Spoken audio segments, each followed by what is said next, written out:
அண்மை செய்தியை பார்க்கிறோம்.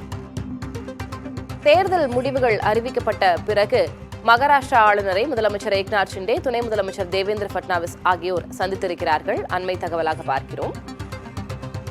கூடுதல் விவரங்களை வழங்குவதற்காக டெல்லியின் தலைமை செய்தியாளர் கணபதி இணைகிறார். கணபதி, இந்த சந்திப்பின் நோக்கம் என்னவாக இருக்கிறது? நீ அடுத்து ஆட்சி அமைக்க உரிமை கோருகிறார்களா? ஆளுநரிடம் பதவியேற்பு, துணை முதல்வர், முதல்வர் பதவிகள் குறித்தெல்லாம் முடிவெடுக்கப்பட்டு விட்டதா? தேர்தல் முடிவுகள் வெளிவந்த நிலையிலே அடுத்தது முதலமைச்சர் யார் என மகாயுதி கூட்டணி முடிவு செய்து ஆட்சி அமைக்க வேண்டிய சூழல் இருக்கிறது. அதிலே பல்வேறு இழுபறிகள் இருந்து வந்த நிலையிலேதான் தேசியவாத காங்கிரஸ் கட்சியை சேர்ந்த அஜித் பவார் தான் முதல்வர் போட்டியில் இல்லை எனவும் பாரதிய ஜனதா கட்சியின் தேவேந்திர பட்னவிஸுக்கு ஆதரவு அளிப்பதாகவும் தெரிவித்துள்ளார். அதே சமயத்தில் தற்போது முதல்வராக உள்ள ஏக்நாத் ஷிண்டே 2.5 வருடங்களுக்கு முதல்வராக நீடிக்க வேண்டும் என அவரது கட்சி விரும்புகிறது.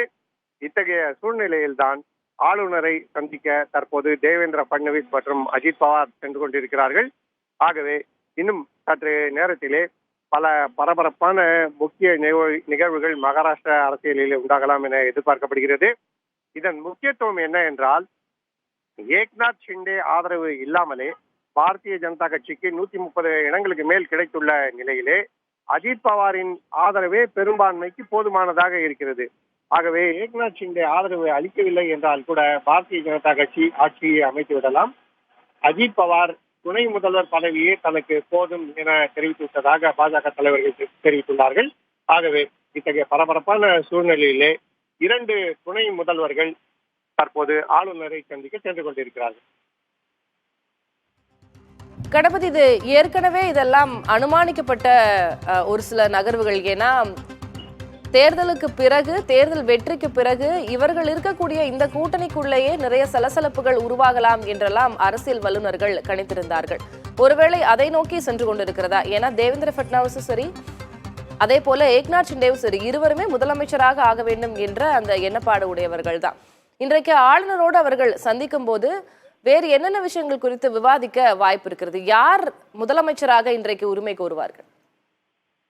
மிகவும் முக்கியமாக தேர்தல் முடிவுகள் வெளிவரும் வரை அஜித் பவார் கூட தனக்கு முதல்வர் பதவி வேண்டும் என ஆசைப்பட்டார். அவரது ஆதரவாளர்கள் பாராமதி பகுதியிலே அஜித் பவார் தான் அடுத்த முதல்வராக வர வேண்டும் என பேனர்களை எல்லாம் வைத்திருந்தார்கள். இத்தகைய சூழலே கூட்டணியில் நிலவியது. யாருக்கு எத்தனை இடங்கள் கிடைக்கும், எந்தெந்த தொகுதிகளை யார் வெற்றி பெறுவார்கள் என தெரியாத நிலையிலே இத்தகைய பல்வேறு அனுமானங்கள் இருந்தன. ஆனால் தேர்தல் முடிவுகளுக்கு பிறகு மிகவும் தெளிவாக பாரதிய ஜனதா கட்சி கூட்டணியிலே மிக பெரும் கட்சியாக மீண்டும் வலுவுடன் வெற்றி பெற்றுள்ளது. அதே சமயத்திலே ஷிண்டே பிரிவு சிவசேனா மற்றும் அஜித் பவார் பிரிவு தேசியவாத காங்கிரஸ் கட்சி ஆகியவையும் முன்பு இருந்ததை விட கூடுதல் பலத்துடன் வெற்றி பெற்றிருக்கின்றன. அப்படிப்பட்ட சூழ்நிலையிலே பாரதிய ஜனதா கட்சியை சேர்ந்தவர்கள் தங்களுடைய கட்சியை சேர்ந்தவர் ஒருவர் தான் முதல்வராக வர வேண்டும் என விரும்புகிறார்கள். ஏற்கனவே ஷிண்டே பிரிவு சிவசேனாவுக்கு பாஜகவை விட குறைந்த எண்ணிக்கையிலே சட்டமன்ற உறுப்பினர்கள் இருந்த போதிலும் அந்த சமயத்திலே முதல்வர் பதவி ஏக்நாத் ஷிண்டேவுக்கு கொடுக்கப்பட்டது. ஆகவே தற்போதைய சூழலிலே பாரதிய ஜனதாவுக்கு முதல்வர் பதவி கிடைக்க வேண்டும் என அவர்கள் விரும்புகிறார்கள்.